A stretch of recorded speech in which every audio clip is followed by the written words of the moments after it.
Important thing is నా hero సినిమాలు నేను చేసుకుంటున్నాను. ఇప్పుడు చేశాను కాబట్టి ఇది ఆడింది అంటే సో అంతే తప్ప రాకపోవడం అలా ఏం లేదండి. అవన్నీ ఉంటానే ఉంటాయి. కొన్నిసార్లు మన చాయిస్ కదా, మనం ఏం చేయాలనుకుంటాం, లేకపోతే మనకి ఏది కరెక్ట్ అని అనిపిస్తుంది కదా, ఆ స్పేస్లో ఉన్నాను అంతే.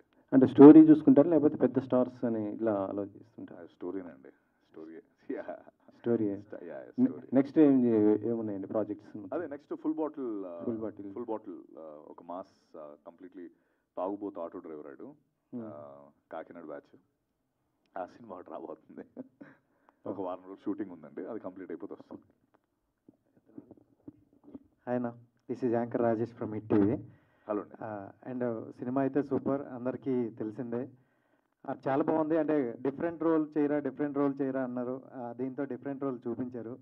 అండ్ మా పాయింట్ ఏంటంటే, అంటే దానికి ఒక 1 వీక్ ముందు ఒక సినిమా వచ్చింది, సో లక్కీ భాస్కర్.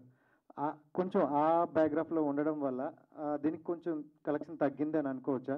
దానికన్నా ముందు రిలీజ్ అయితే ఇంకా కొంచెం బాగుందేమో అని అనిపించింది. ఆనెస్ట్గా చెప్పాలంటే, అంటే నీకు ఉన్నట్టు చెప్తా, వస్తున్నప్పుడు మాత్రం ఆ సినిమా మా ప్రొడ్యూసర్స్ చూశారు, నేను చూశాను, లక్కీ భాస్కర్ మా డైరెక్టర్లు అందరూ చూశారు. దానికి ఈ సినిమాకి సంబంధం లేదని మేము చాలా కాన్ఫిడెంట్గా ఉన్నాం. కానీ చూసిన తర్వాత చాలామంది అన్నది ఏంటంటే, ఇది కానీ లక్కీ భాస్కర్ అంటే ముందు వచ్చుంటే ఇంకా బాగుండేదనే మాట అయితే నేను చాలాసార్లు విన్నాను, అంటే జనరల్ ఆడియన్స్ అన్న మాట. అది ఎంత ఇంపాక్ట్ అయ్యిందనేది నాకు తెలియదు, కానీ జనాల ఫీడ్బ్యాక్ అయితే అది ఉండింది, ముందు వచ్చేయాల్సిందేమో అని. బట్ అది కథలు రెండు వేరు. ఫీడ్బ్యాక్ విన్న తర్వాత మీకేనా అనిపించిందా కొంచెం? అంటే ఏం చేయగలం అంటున్నాను, అది అయిపోయింది కదా ఆల్రెడీ. సినిమా November 22 రిలీజ్ అయిపోయిన తర్వాత 23 చెప్తారు. ఇప్పుడు నేను సినిమా ఆపలేను కదా.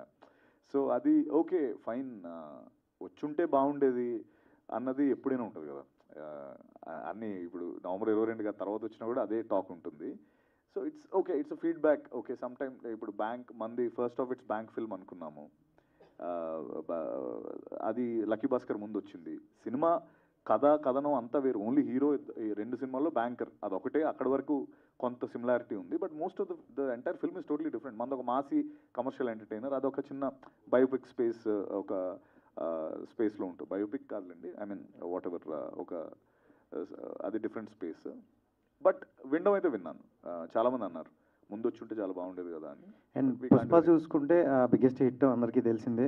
దాని తర్వాత చిన్న ఇష్యూ వల్ల చాలా ఇన్సిడెంట్లు జరిగాయి. అండ్ ఇండస్ట్రీ మొత్తం అల్లు అర్జున్ గారిని పరామర్శించడం జరుగుతుంది.